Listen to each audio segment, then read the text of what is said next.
নমস্কার, আপনারা দেখছেন নিউজ টাইম। আপনাদের সঙ্গে আমি পম্পি। শুরু করছি প্রাইম টাইম।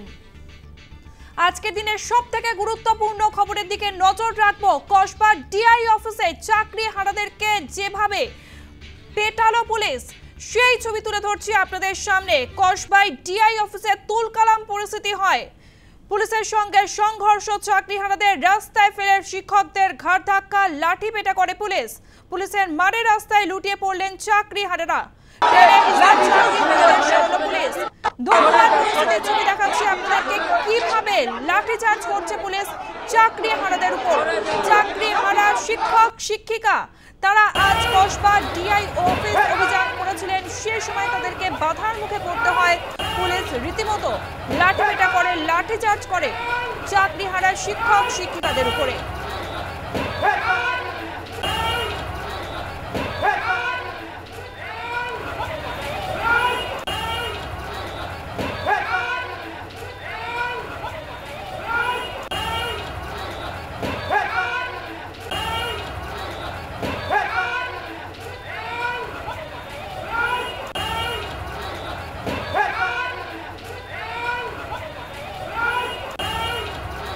কসবা কাণ্ডের প্রতিবাদে গড়িয়াহাট মোড় অবরোধ করেন চাকরি হারারা। গড়িয়াহাট মোড় অবরোধ করেন চাকরি হারারা। কসবা কাণ্ডের প্রতিবাদে কসবায় চাকরি হারাদের ডিআই অফিসে তুলকালাম পরিস্থিতি তৈরি হয়। যেভাবে পুলিশ লাঠিচার্জ করে চাকরি হারা শিক্ষক শিক্ষিকাদের উপরে, এই ঘটনার প্রতিবাদে গড়িয়াহাট মোড় অবরোধ করে চাকরি হারারা। রাস্তায় শুয়ে পড়ে বিক্ষোভ দেখান চাকরি হারারা। সেই ছবি আপনাদেরকে দেখাচ্ছি। গড়িয়াহাট মোড়ের ছবি দেখতে পাচ্ছেন। চাকরি হারা শিক্ষক শিক্ষিকা তারা গড়িয়াহাট মোড় অবরোধ করেন। মোড়ের রাস্তার উপরে শুয়ে পড়েছেন চাকরি হারারা। সেই মুহূর্তের ছবি আপনাদেরকে দেখাচ্ছি। গড়িয়াহাট থেকে আমাদের সঙ্গে রয়েছে আমাদের প্রতিনিধি প্রীতি পাত্র। প্রীতি, গড়িয়াহাট মোড় অবরোধ করেন চাকরি হারারা, আর তারা কি দাবি জানাচ্ছেন, কি বলছেন?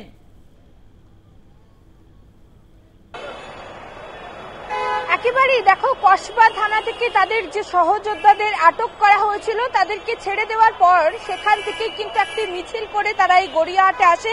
ছবিটা দেখাবো। কিছুক্ষণ আগে একেবারে এই যে গড়িয়াহাটের চৌমাথা রোড রয়েছে, সেই রাস্তা কিন্তু একেবারে ঘিরে অবরোধ করে বসেছিলেন চাকরিহারা শিক্ষক এবং শিক্ষা কর্মীরা, এবং তারা বলছিলেন যেখানে তাদেরকে তাদের যোগ্য চাকরি, সেই চাকরি ফিরে পাওয়ার জন্য সেখানে গিয়ে তাদেরকে আক্রমণের মুখে পড়তে হয়, পুলিশের লাঠিচার্জ খেতে হয়।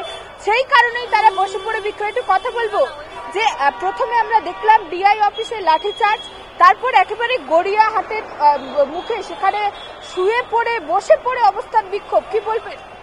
আমাদের এখন আর কোনো অপশন নেই, আমাদেরকে বোঝাতে হবে যে আমরা একেবারে রাস্তায় আমাদেরকে টেনে নামানো হয়েছে। আমাদের মিরর ইমেজটা আমরা দাবি করছি যে ওটা যদি সরকার লিখিতভাবে হলফনামা দিয়ে দেয় যে এই প্রার্থীরা যোগ্য এবং এখানে দুর্নীতি হয়নি, তারা সেই ব্যাপারগুলো যদি উপস্থাপন করেন তাহলে আমরা ছাড়া পাই। এই মানসিক যন্ত্রণা নেওয়া যাচ্ছে না, তো সেই জন্য আমাদের এখন এছাড়া আর কোনো অপশন নেই। আমরা বাধ্য করছি মুখ্যমন্ত্রীকে বা রাজ্য সরকারকে, পর্ষদকে, কমিশনকে যে তারা আমাদের জন্য যা যা করণীয় সেগুলো করুন, না হলে আমরা এটা নিতে পারছি না। কিন্তু যে বিষয়টা আজকে তো গোটা রাজ্য জুড়ে আপনাদের ডিআই অফিস ঘেরাওয়ের ডাক ছিল, সেই ডিআই অফিস ঘেরাওয়ের যখন গেলেন কসবাতে, পুলিশের লাঠিচার্জ, এমনকি লাঠিও মারা হয়েছে চাকরিহারা শিক্ষকদেরকে। তারপরে শিক্ষকরা আজকে রাস্তায় বসে, রাস্তায় শুয়ে পড়ে তাদের দাবি জানাচ্ছে। কি বলবেন, কতটা ধিক্কারজনক এটা? এটা অত্যন্ত ধিক্কারজনক। শিক্ষা নিয়ে চুরি করছে, দুর্নীতি করছে যারা, তারা একেবারেই এসি ঘরে বসে থাকছে, সম্মানের সাথে ঘুরে বেড়াচ্ছে, তাদের কিচ্ছু যায় আসে না। আর আমরা যোগ্যতার ভিত্তিতে, মেরিটের ভিত্তিতে আজকে সৎভাবে চাকরি পাওয়া সত্ত্বেও পুলিশের লাঠি খেতে হচ্ছে, পুলিশের লাঠি খেতে হচ্ছে, আমাদেরকে রাস্তায় এসে বসতে হচ্ছে। মানে কোন রাজ্যে এসে বাস করছি? এটাই কি, এর নামে কি বাংলা এগিয়ে বাংলা? জানি না। মানে বাংলার যদি এই হাল হয় তাহলে ভেবে দেখুক যারা মাথায় আছেন। আমাদের দিদিকে অনুরোধ করব, দেখুন বাংলার যদি এই হাল হয়, লজ্জাজনক অবস্থা। একটা সময় যারা স্কুলে গিয়ে শিক্ষা দিত পড়ুয়াদের, আজ তারা রাস্তায় নামছে পুলিশের লাঠিচার্জের মুখে। কি বলবেন রাজ্য সরকারের উদ্দেশ্যে? এটা যেটা হচ্ছে, এটা শুধু অন্যায় নয়, এটা ভীষণ বড় পাপ। সমাজের বুকে একটা ভীষণ বড় অভিশাপ নেমে আসবে, যার ফলশ্রুতি না আগামী 10-20 বছরে মানুষ দেখতে পাবে। এই শিক্ষার যে শূন্যতা, এর যে হাহাকার, এটা যে কত বড় একটা ব্যাধি, সেটা মানুষ ঠিক বুঝতে পারবে, কিন্তু অনেক দেরি হয়ে যাবে। তাই বলবো সবাই জাগুন, সবাইয়ের কাছে আহ্বান, শিক্ষাটাকে ফিরিয়ে আনুন, সততাকে বজায় রাখুন, না হলে পুরো সবকিছু শেষ হয়ে যাবে। একেবারেই দেখো তারা বলছেন এই ঘটনা কিন্তু সমাজে অভিশাপ নেমে আসবে এবং তোমায় ছবিটা দেখাবো, আমার চিত্র সাংবাদিককে দেখাতে বলবো। ঠিক এই জায়গায় গড়িয়াহাটের যে চৌমাথা রয়েছে সেখানে কিন্তু কিছুক্ষণ আগে একেবারে এই রাস্তা অবরোধ করে বসেছিলেন চাকরিহারা শিক্ষক এবং শিক্ষাকর্মীরা, এবং তারা দাবি জানাচ্ছিলেন যে আজ যেভাবে তাদের উপর আক্রমণ করা হলো, লাঠিচার্জ করা হলো, তার প্রতিবাদেই কিন্তু তারা এখানে অবরোধ করছেন এবং এখানেই শেষ নয়, তারা কিন্তু হুঁশিয়ারি দিচ্ছেন আজকে যে ঘটনা দেখলো গোটা রাজ্য তার শুধুমাত্র ট্রেলার। তারা তাদের যে তালিকা সেই তালিকা যদি প্রকাশ না করা হয় সেক্ষেত্রে কিন্তু তারা বৃহত্তর আন্দোলনে নামবেন। আর তারপরে তারা কি প্রতিশ্রুতি পেয়ে তাদের সেই অবরোধ বা বিক্ষোভ তুলে নিলেন গড়িয়াহাট মোড় থেকে।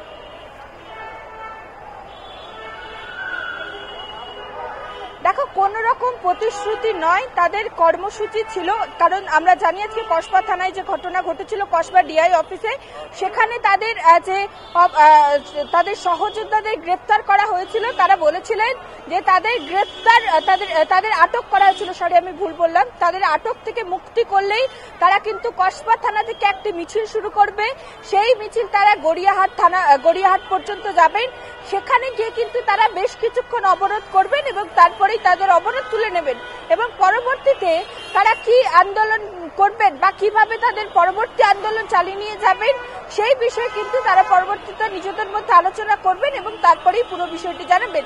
ইতিমধ্যেই তারা কিন্তু আবারও শহীদ মিনারে ফিরে গিয়েছেন, সেখানে গিয়ে তাদের যে পরবর্তী আলোচনা পর্ব, অর্থাৎ আজ যেমন তারা রাজ্য জুড়ে ডিআই অফিস ঘেরাওয়ে ডাক দিয়েছিলেন, সেক্ষেত্রে পরবর্তীতে তারা কিভাবে আন্দোলন চালাবে। আজ যেভাবে কসবায় তাদেরকে পুলিশের লাঠিচার্জের মুখে পড়তে হলো, এমনকি পুলিশের কাছে তাদেরকে লাঠি খেতে হলো, তার প্রতিবাদে তারা কিভাবে আন্দোলন, তাদের কি হবে সঙ্গে থাকো। যে সময় বিক্ষোভ চলছিল কসবার ডিআই অফিসে চাকরিহারাদের উপরে লাঠিপেটা করছিল পুলিশ, চাকরিহারারা সে সময় কি জানিয়েছেন শোনাবো। নির্লজ্জ সরকার, নির্লজ্জ রাজ্য সরকার আমাদের লাঠিচার্জ করছে। আমরা তো চাকরি পরীক্ষা দিয়ে এসেছিলাম, সরকার অযোগ্যদের সাহায্য করছে।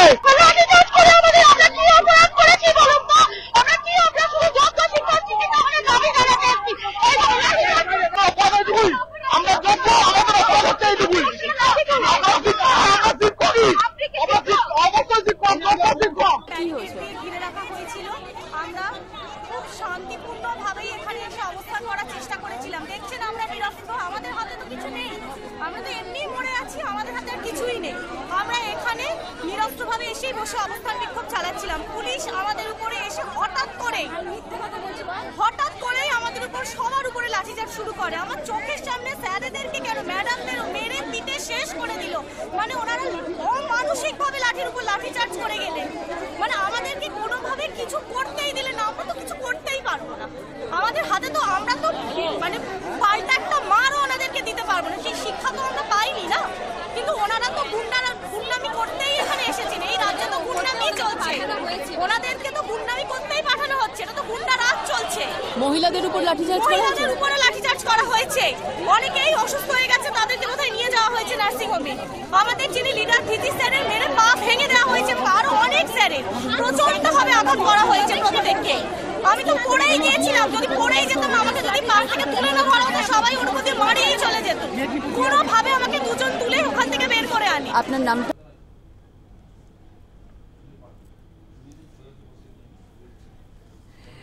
আর পুলিশের তরফ থেকে বলা হচ্ছে যে একটা মব এসে হামলা চালিয়েছে। একদিকে যখন আমরা দেখাচ্ছি কসবা ডিআই অফিসে চাকরিহারারা তারা অভিযান করেছেন, সেই সময় চাকরিহারা শিক্ষক শিক্ষিকাদের উপরে লাঠি চার্জ করে পুলিশ, তখন অন্যদিকে পুলিশের তরফ থেকে পাল্টা অভিযোগ করা হচ্ছে যে একটা মব এসে হামলা চালায়। ঠিক কি পরিস্থিতি তৈরি হয়েছিল জানবো, আমাদের সঙ্গে রয়েছে আমাদের প্রতিনিধি প্রীতি পাত্র। প্রীতি, একদিকে চাকরিহারা শিক্ষক শিক্ষিকা তারা অভিযোগ করছেন যে তারা যখন কসবা ডিআই অফিসে গিয়েছিলেন সেই সময় তাদেরকে বাধা দেওয়া হয়, বাধা দেয় পুলিশ এবং এমনকি লাঠি চার্জ করে পুলিশ। অন্যদিকে পাল্টা পুলিশের তরফ থেকে বলা হচ্ছে যে হঠাৎ করে একটি মব চলে আসে। ঠিক কি ঘটনা ঘটেছে?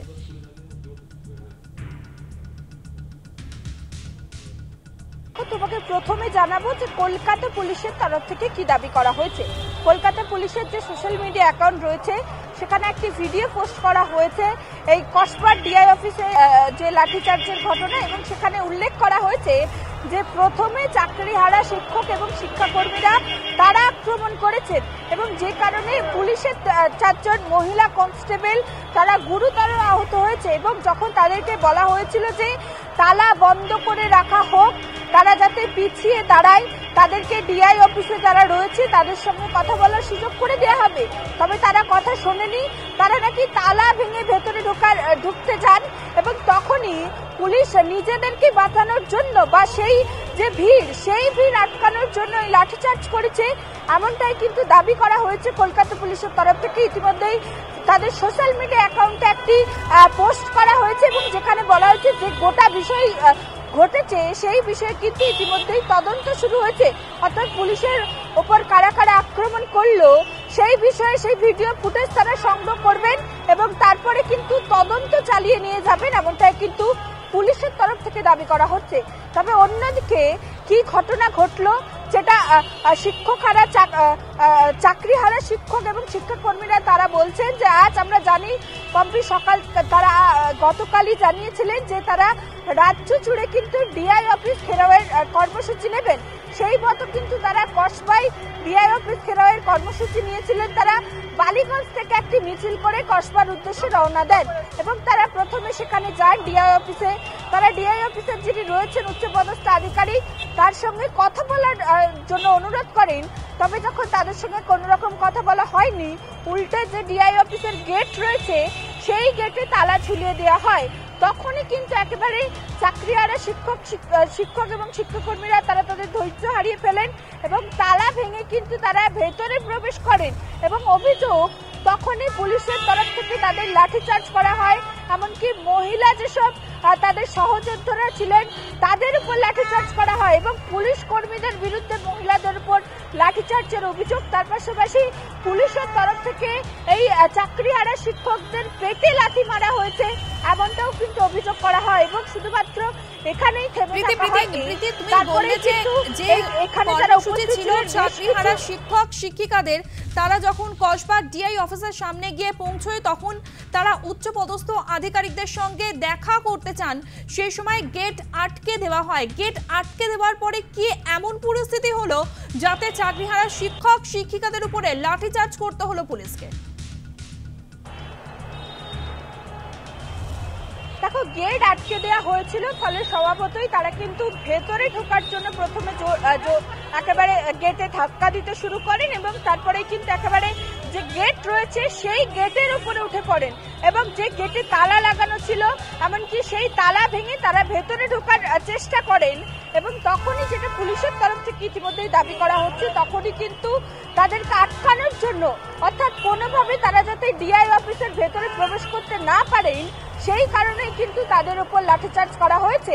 তবে যেভাবে যে ছবি ইতিমধ্যেই পম্পি সামনে উঠে এসেছে, যে যেভাবে এক একজন চাকরিহারা শিক্ষক এবং শিক্ষাকর্মীদের উপর লাঠিচার্জ করা হচ্ছে, তাদেরকে এমনকি লাঠিও মারা হয়েছে, সেই ছবি দেখে কিন্তু একেবারে মনে হচ্ছে না যে আটকানোর জন্যই শুধুমাত্র এই কাজ। কারণ যে কলকাতা পুলিশের তরফ থেকে যে পোস্ট করা হয়েছে সেখানে কিন্তু লেখা হয়েছে যে সামান্য লাঠিচার্জ করা হয়েছে। তবে আমরা যেটা ইতিমধ্যেই চাকরিহারা শিক্ষক এবং শিক্ষাকর্মীদের তরফ থেকে জানতে পাচ্ছি, এই ঘটনার পর কিন্তু বেশ কিছুজন তাদের সহযোদ্ধারা তারা কিন্তু ইতিমধ্যেই হাসপাতালে ভর্তি রয়েছে এবং কিছুক্ষণ আগে মেহবুব যে রয়েছে তাদের একজন সহযোদ্ধা যাকে পুলিশের তরফ থেকে আটক করে নিয়ে যাওয়া হয়েছিল, তার হাতে আমরা দেখলাম তার গায়ে হাতে কিন্তু একাধিক আঘাতের চিহ্ন রয়েছে, অর্থাৎ লাঠিচার্জের ফলে কিন্তু সেই সমস্ত আঘাতের চিহ্ন একেবারে স্পষ্ট। ফলে পুলিশের তরফ থেকে যে দাবি করা হয়েছে সোশ্যাল মিডিয়া অ্যাকাউন্টে যে সামান্য লাঠিচার্জ করা হয়েছে তা যে একেবারেই সত্যি না, তা কিন্তু তাদের গায়ের যে আঘাতের চিহ্ন সেই আঘাতের চিহ্ন কিন্তু স্পষ্ট করছে। তবে আজকে যে ঘটনা ঘটলো, যেভাবে শিক্ষক এবং শিক্ষাকর্মীদের উপর লাঠিচার্জ করা হলো, তাদের পেটে লাথি মারা হলো, তারা বলছেন তারপরে আমরা দেখেছিলাম তারা একেবারে ডিআই অফিসের সামনে দীর্ঘক্ষণ অবস্থান বিক্ষোভ করে বসেছিলেন। তারা বলেছিলেন তাদের যে সদস্যদের আটক করা হয়েছে তাদেরকে যতক্ষণ না পর্যন্ত ছাড়া হয় তারা কিন্তু সেখানেই বসে থাকবেন। সেই মতো দেখা যায় পুলিশের তরফ থেকে আটক করা তাদের সহযোদ্ধাদের ছেড়ে দেওয়া হয়। তারপরে পরিকল্পনা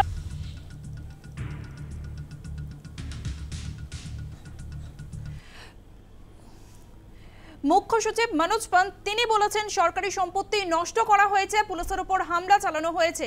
তার সঙ্গে সাংবাদিক বৈঠকে ছিলেন পুলিশ কমিশনার মনোজ ভার্মা, তিনি বলেছেন পুলিশের উপর হামলা করা হয়েছে। কি বলেছেন একদিকে মুখ্য সচিব, অন্যদিকে কলকাতার পুলিশ কমিশনার, দেখাবো আপনাদেরকে, জানাবো আপনাদেরকে। তবে এখন সময় একটা বিরতি, ফিরে আসছি বিরতির পর। কসবা ডিআই অফিসে যেভাবে আজ তুলকালাম পরিস্থিতি তৈরি হয়েছিল, এই ঘটনা নিয়ে আজ সাংবাদিক বৈঠক করেছেন কলকাতার পুলিশ কমিশনার মনোজ ভার্মা। তিনি বৈঠকে জানিয়েছেন পুলিশের উপর হামলা করা হয়েছে, তাই আত্মরক্ষার জন্যই লাঠিচার্জ। পুলিশের লাথি মারার ঘটনা অনভিপ্রেত, কেন এই ঘটনা ঘটলো খতিয়ে দেখা হচ্ছে। কি বলেছেন পুলিশ কমিশনার মনোজ ভার্মা, শুনবো। হঠাৎ করে কিছু টিচার্স ওরা এসে ওখানে ঢোকার চেষ্টা করে, তখন একটা পরিস্থিতি তৈরি হয়। আমাদের 6 জন ইনজার্ড হয়েছে, একজনের ইনজারি অনেকটাই বেশি আছে। তো আমার এটাই আবেদন থাকবে যত টিচার্স আছেন ওদের কাছে, দ্যাট যদি ওদের কোনো প্রোগ্রাম থাকে, কোথাও ওরা ডেপুটেশন দিতে চাইছে বা অন্য কিছু কোনো প্রোগ্রাম যদি থাকে, ওরা যদি আমাদেরকে আগাম খবর যদি দেয়, আমরাই ফ্যাসিলিটেট করে দেবো। মানে কোনোভাবে পুলিশ কারো আগেনস্ট নেই। পুলিশ বাধ্য হয়ে কোনো অ্যাকশন নিয়েছে যখন ওদের উপর কিছু অ্যাটাক হয়েছে, ফিজিক্যাল ইনজারি হয়েছে। All this things are not desirable, কিন্তু টোটাল পিকচার আমাদেরকে নিশ্চয়ই দেখতে হবে। দ্যাট ওয়াই মানে এই পুলিশ এইরকম বাধ্য কেন হলো, এই পিকচারটা নিশ্চয়ই দেখার দরকার আছে। তার আগে যে ফুটেজ আছে যেখানে পুলিশের উপর অ্যাসল্ট করা হলো, ওই ফুটেজটাও দেখার দরকার আছে। পুলিশ এইরকম অ্যাকশন নিতে কেন বাধ্য হলো। নিশ্চয়ই যে ফুটেজ দেখানো হচ্ছে যেখানে পুলিশ একজনকে লাথি মারছে, দ্যাট ইজ নট ডিজায়ারেবল। আমি নিশ্চয়ই এটা অন রেকর্ডই বলছি, দ্যাট ইজ নট ডিজায়ারেবল। সরকারি সম্পত্তি নষ্ট করা হয়েছে, পুলিশের উপরেও হামলা হয়েছে, 6 জন পুলিশ কর্মী আহত হয়েছেন, তাই পুলিশকে অ্যাকশন নিতে হয়েছে। মুখ্যমন্ত্রী পাশে থাকার বার্তা দিয়েছেন, তারপরেও ওরা আন্দোলনে গিয়েছেন। সরকারি সব রকম ভাবে পাশে আছেন, শান্তি এবং ধৈর্যের আবেদন জানাচ্ছি বললেন মুখ্য সচিব মনোজ পান্ত। কি বলেছেন তিনি, শুনবো। আজকে যে ঘটনা ঘটেছে আপনারা দেখেছেন, অনেক জায়গায় সরকারি যে সম্পত্তি আছে এটা ডিস্ট্রয় করারও চেষ্টা হয়েছে। আমাদের সিনিয়র সার্জেন্টও খুব সিরিয়াসলি ইনজার্ড হয়েছে। এর মধ্যে কিছুটা অ্যাকশন যেটা নেওয়া হয়েছে যাতে আর ল অ্যান্ড অর্ডার পরিস্থিতি খারাপ না হয়, এটাও পুলিশ বাধ্য হয়ে অনেক পারসুয়েশন, অনেক রিকোয়েস্ট করার পরে একটা পরিস্থিতিকে সামলানো হয়েছে। তো এটা কোনোভাবে বাঞ্ছনীয় নেই। কিছু জায়গায় কারো কথায় হতে পারে, কারো ইনস্টিগেশনে হতে পারে, এরকম ঘটনা ঘটেছে যেটা বাঞ্ছনীয় নেই। আর আমরা চাইছি না কি এরকম ঘটনা কোথাও ঘটুক। বেসিক্যালি পাবলিক প্রপার্টির উপরেও যদি কোনো আঘাত পৌঁছে বা কোনো পুলিশ পার্সোনাল উপরে যদি কেউ আঘাত পৌঁছে, তাহলে একটা অ্যাকশন তো নিতেই হবে। এটা তো কারো অধিকার নেই কি পাবলিক প্রপার্টিকে আমি ডিস্ট্রয় করে দেবো।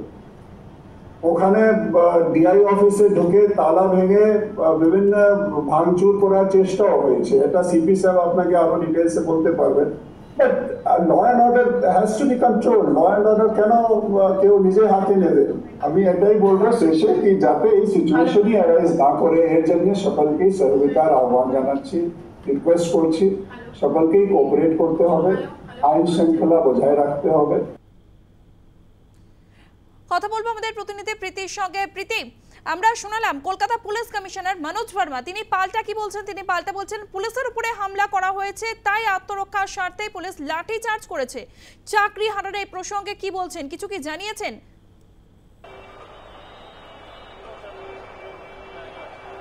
দেখো, চাকরি হারারা তারা এই প্রসঙ্গে বলছেন তারা কিন্তু শান্তিপূর্ণ আন্দোলন করার জন্যই এসেছিলেন। তারা তাদের দাবি জানানোর জন্যই কিন্তু ডিআই অফিসে উপস্থিত হয়েছিলেন এবং তারা প্রথমে একেবারে শান্তিপূর্ণভাবেই কিন্তু ডিআই অফিসের ভেতরে ঢুকে উচ্চ পদস্থ যিনি আধিকারিক রয়েছেন তার সঙ্গে কথা বলে এবং তাকে তাদের যে দাবি রয়েছে সেই দাবি সংক্রান্ত ডেপুটেশন জমা দিতে চেয়েছিলেন। তবে পুলিশের তরফ থেকে তাদেরকে ভেতরে প্রবেশ করতে দেওয়া হয়নি এবং তারা যখন জোরপূর্বক তালা ভেঙে ভেতরে প্রবেশ করতে যায় তখন পুলিশ তাদের উপর কিন্তু লাঠিচার্জ করে, তাদের পেটে লাথি মারে, এমনকি রাস্তায় ফেলে তাদেরকে মারা হয়, এমনটাই কিন্তু অভিযোগ করছেন চাকরিহারা শিক্ষক এবং শিক্ষিকারা। এবং তারা বলছেন তারা কিন্তু প্রথম থেকেই যে রাজ্য জুড়ে ডিআই অফিস ঘেরাওয়ের ডাক দিয়েছিলেন, তারা শুধুমাত্র জানিয়েছিলেন তারা ডিআই অফিসে গিয়ে তালা ঝুলিয়ে দেবেন এবং সেখানে গিয়ে তাদের যে দাবি দাওয়াগুলি রয়েছে সেগুলো নিয়ে তারা ডেপুটেশন জমা দেবেন। তারা কিন্তু কোনোভাবেই তালা ভেঙে জোরপূর্বক ভেতরে ঢুকতে দেয়নি। পুলিশ আধিকারিকরা যখন তাদেরকে আটকায় তখনই কিন্তু তারা জোরপূর্বক ভেতর প্রবেশ করেছেন। তবে কোনো রকম কোনো পুলিশ কর্মীর ওপর কিন্তু তারা হামলা করেননি। পুলিশই প্রথম তাদের উপর লাঠিচার্জ করেছে, রাস্তায় ফেলে তাদেরকে মারধর করেছে, এমনকি তাদেরকে লাথি মেরেছেন, এমনটাই কিন্তু অভিযোগ করছেন চাকরিহারা শিক্ষক এবং শিক্ষিকারা। এবং তারা এরপরে বলছেন আজ যে ঘটনা তাদের সঙ্গে কসবায় ঘটলো সেই ঘটনার পর কিন্তু তারা কোনোভাবেই চুপ থাকবে না। মুখ্যমন্ত্রীর প্রতিশ্রুতি তারা সোমবার শুনেছেন, তবে এখনো পর্যন্ত সেই প্রতিশ্রুতির কোনো ফলাফল তারা দেখতে পাচ্ছেন না। যদি এই কয়েকদিনের মধ্যে তাদের তালিকা প্রকাশ করা না হয় সেক্ষেত্রে কিন্তু বৃহত্তর আন্দোলনে তারা নামবেন, এমনটাই হুঁশিয়ারি দিচ্ছেন। পম্পি, ধন্যবাদ প্রীতি। আমাদের সঙ্গে ছিল আমাদের প্রতিনিধি প্রীতি পাত্র। ডিআই অফিসে কেন গিয়েছিলেন চাকরিহারারা? আন্দোলন করতে কেন ডিআই অফিসে গিয়েছিলেন চাকরিহারা শিক্ষক শিক্ষিকারা? এই প্রশ্ন তুলেছেন শিক্ষামন্ত্রী ব্রাত্য বসু। কি বলেছেন শিক্ষামন্ত্রী ব্রাত্য বসু শোনাবো। এখন সময় একটা বিরতি, ফিরে আসছি বিরতির পর, সঙ্গে থাকুন। কসবার ডিআই অফিসে তুলকালাম পরিস্থিতি নিয়ে শিক্ষামন্ত্রী ব্রাত্য বসু বলেছেন ডিআই অফিসে কেন গিয়েছিলেন চাকরিহারা শিক্ষক শিক্ষিকারা? আন্দোলন করতে কেন ডিআই অফিসে? শিক্ষা দপ্তর পুলিশ প্রশাসনের সঙ্গে যুক্ত নয়, আন্দোলনের জন্য অনেক সময় আছে, যোগ্য বঞ্চিতদের পাশে আছে সরকার, ধৈর্য ধরা উচিত চাকরিহারাদের। রাজ্য সরকার পাশে থাকার পরও কেন আন্দোলন? প্রশ্ন তুলেছেন শিক্ষামন্ত্রী ব্রাত্য বসু। কি বলেছেন শিক্ষামন্ত্রী শুনবো। ঘটনাটা দুর্ভাগ্যজনক, নিন্দাজনক। ওদেরই নেতৃবর্গের সঙ্গে কথা, ওরা আমাদের সঙ্গে বসতে চেয়েছিল এই শুক্রবার বা শনিবার বা এই সপ্তাহে, সে তারিখও ঠিক হয়ে গেছে। তাহলে আমার বক্তব্য হচ্ছে যে আপনি যদি যে সরকারের কাছে আপনি দাবি করছেন সরকার আপনাদের সর্বতভাবে সাহায্য করছে, তাহলে সেখানে আপনার কথা অনুযায়ী আন্দোলন, লড়াই, প্রতিবাদ এগুলো তো কিছুদিন স্থগিত রাখা যাচ্ছে। ওরাই আমাদের সঙ্গে বসতে চাইছেন, ওরাই আমাদের সঙ্গে আলোচনায় আসতে চাইছেন এবং একই সঙ্গে একটা ধ্বংসাত্মক আন্দোলনের দিকে যাচ্ছে। দুটো তো একসঙ্গে হতে পারে। যে কোনো একটা মনোভাবে থাকা উচিত। হয় আশঙ্কা করুন, হয় আন্দোলন করুন, বা বলুন যে এই সরকারকে আলোচনা আমি চাই না, সরকার যা পারে করুক। আমি তারপরে বলছি ওরা যে কোনো পন্থা নিতে পারে, আমরা শান্তভাবে আইনি পথে, মানবিক পথে ওদের সহযোগিতা করতে বদ্ধপরিকর। আমাদের সঙ্গে নিউজরুম থেকে রয়েছে আমাদের প্রতিনিধি চিন্ময় ভট্টাচার্য। চিন্ময় দা, মুখ্যমন্ত্রী মমতা বন্দ্যোপাধ্যায় নেতাজি ইন্ডোর স্টেডিয়ামে চাকরিহারাদের সঙ্গে বৈঠক করলেন এবং চাকরি ফেরত দেওয়ার আশ্বাস দিলেন তিনি। তারপরেও আজকে আমরা কি দেখলাম, যখন কসবা ডিআই অফিস অভিযানে গেলেন চাকরিহারা শিক্ষক শিক্ষিকারা, সেখানে রীতিমতো লাঠি চার্জ করলো পুলিশ। আর তো পুলিশ মন্ত্রী মুখ্যমন্ত্রী।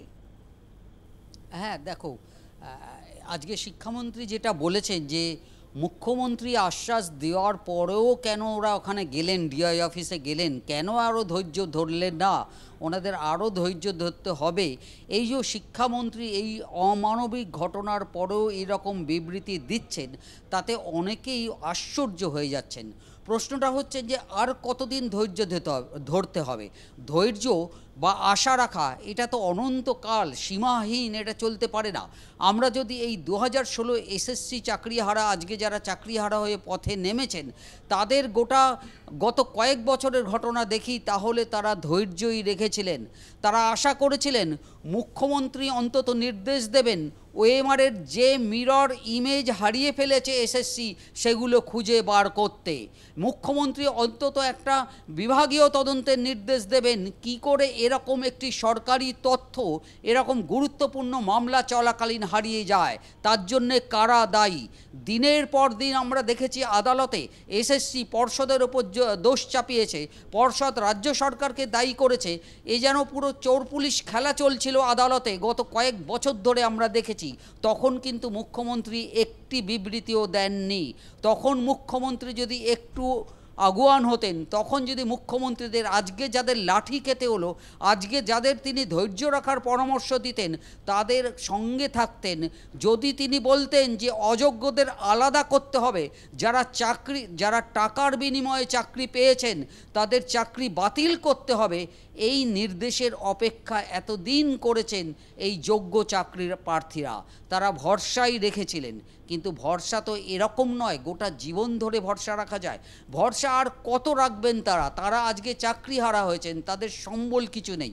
মুখ্যমন্ত্রী কি আশ্বাস দিয়েছেন? মুখ্যমন্ত্রী বলেছেন যে আপনারা ভলেন্টিয়ারি সার্ভিস করুন, তারপর আমি আপনাদের পুষিয়ে দেব। এই পুষিয়ে দেব কথাটাতেও যথেষ্ট আপত্তি উঠেছিল। কাজেই এর পরেও তারা আর কার ওপরে ভরসা রাখবেন, কি করে ভরসা রাখবেন? তাই আজকে তারা শান্তিপূর্ণভাবে পথে নেমেছিলেন তাদের চাকরি ফিরিয়ে দিতে, তাদের হকের চাকরি ফিরিয়ে নিতে। কিন্তু তারপর তারা কি পেলেন? যে মুখ্যমন্ত্রী ধৈর্য রাখার কথা বলেছিলেন, সেই মুখ্যমন্ত্রীর পুলিশ কি ধৈর্য রাখতে পারল? সেই মুখ্যমন্ত্রীর পুলিশ এত সহজেই এতটা অধৈর্য হয়ে পড়ল কেন যে শিক্ষকদের ওপর লাঠি চালাতে হলো এইরকম নির্মমভাবে? শিক্ষকরা তো কোনো পাল্টা তারা আক্রমণ করেননি, তারা তো শান্তিপূর্ণভাবে বসেছিলেন ডিআই অফিসে। তারা কি চেয়েছিলেন? ডিআই আসুন, তার সঙ্গে কথা বলতে চেয়েছিলেন তারা, কিন্তু তার বিনিময়ে তাদের লাঠি জুটল, নির্মমভাবে তাদের অত্যাচারিত হতে হলো। এরপরেও শিক্ষামন্ত্রী এবং প্রশাসন যেভাবে পুলিশের পাশে এসে দাঁড়িয়েছেন, এবং এখনও পর্যন্ত আমরা একজনও প্রশাসনিক কোনো কর্তা ব্যক্তির মুখে পুলিশের এই লাঠি চালানোর নিন্দা শুনিনি। অর্থাৎ পুলিশের যে লাঠি চালানো সেইটা পরোক্ষভাবেই সমর্থন করছে গোটা প্রশাসন। কাজেই এই গোটা বিষয়টা অত্যন্ত দুর্ভাগ্যজনক। শিক্ষকদের যখন মার খেতে হয় তখন গোটা সমাজের পক্ষে সেটা কলঙ্কের একটা বিষয় হয়, গোটা বিষয়টা একটা কালো অধ্যায় হিসেবে চিহ্নিত হয়ে যায়। পম্পি, সঙ্গে থাকো চিন্ময়দা। একদিকে আপনাদেরকে দেখাচ্ছি কসবায় ডিআই অফিসে যে পরিস্থিতি আজকে তৈরি হয়েছিল, সারা দিন ধরে আমাদের নজর রয়েছে সেই খবরের দিকেই। পুলিশের সঙ্গে সংঘর্ষ, চাকরিহারা শিক্ষক শিক্ষিকাদের লাঠিচার্জ করে পুলিশ। এই ঘটনা নিয়ে কি প্রতিক্রিয়া দিয়েছেন বিজেপি রাজ্য সভাপতি সুকান্ত মজুমদার, শোনাবো। একে তো সরকার চুরি করেছে, তারপর শিক্ষক শিক্ষিকাদের উপর এই আচরণ আমরা মেনে নেব না। ভারতীয় জনতা পার্টি রাস্তায় নামবে এবং প্রত্যেকটা লাঠির হিসেব হবে। আজকে আমরা দেখেছি যে সেন্সিটিভ জায়গায় মহিলাদেরকে আঘাত করা হয়েছে, পুলিশ উদ্দেশ্য প্রণোদিতভাবে লাঠিচার্জ করেছে। কালকে যারা রাষ্ট্রীয় সম্পত্তি ধ্বংস করছিল তাদের বেলাতে এই ধরনের আচরণ পুলিশের আমরা দেখতে পাই না। তারা কি দুধেল গায়ে বলে তাদের গায়ে হাত দেওয়া যাবে না? ফাজলামো চলছে গোটা রাজ্যে। একটা অপদার্থ মুখ্যমন্ত্রী বসে আছেন চেয়ারে এবং তিনি যেভাবে আচরণ করছেন, আজকে শিক্ষকদের উপরে যে ধরনের হামলা করেছেন, পশ্চিমবঙ্গের ইতিহাসের আজকে শিক্ষা ব্যবস্থার জন্য, পশ্চিমবঙ্গের শিক্ষা ব্যবস্থার জন্য আজকের দিনটি কালো দিন হিসেবে উল্লেখিত থাকবে ইতিহাসে। আরও একবার কথা বলবো আমাদের প্রতিনিধি চিন্ময় ভট্টাচার্যের সঙ্গে।